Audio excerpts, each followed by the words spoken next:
Think about this, guys.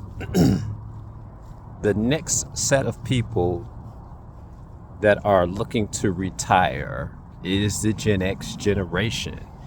That is me. And my personal thoughts on retirement is that we were never meant to retire. However, it was never meant for us to work this hard. So I was thinking about some financial moves. And one of the biggest financial moves that I thought about, I said, well, I don't have any debt. Don't have any debt. And the main thing to do is to stay debt free. The biggest debts or the biggest things that hit our pockets are car notes, credit card bills, and eating out. The first thing that I did when I sat down and I looked at everything is I cut my eating out expense and I started cooking at home.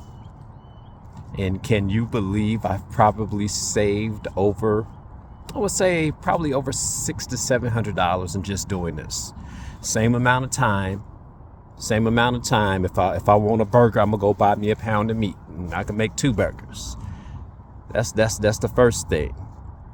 You take that money that you save from eating out and you throw it into an S&P or index fund, an S&P 500 every single month.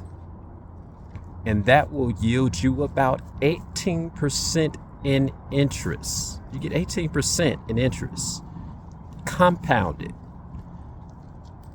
So the next thing you need to do is have no credit card debt. We call this consumer debt. Don't have any credit card debt. And I thought about it. I had to go deep. And I said, how come my grandfather, who's 91, only had 1 credit card? And keep this in mind. We only paid, after I looked into it, I said, well, credit cards weren't really issued until the 1950s. And these are the diner club cards. These weren't the cards that you know of today. By 1968, the cards that we know of today, Visa, MasterCard, American Express, those all kicked in. So keep this in mind. This all started hitting our pockets, keeping us enslaved. So what are some of the tips that you have if you are a Gen Xer on at least living comfortably by the time you're 65? Let me know in the comments. Peace.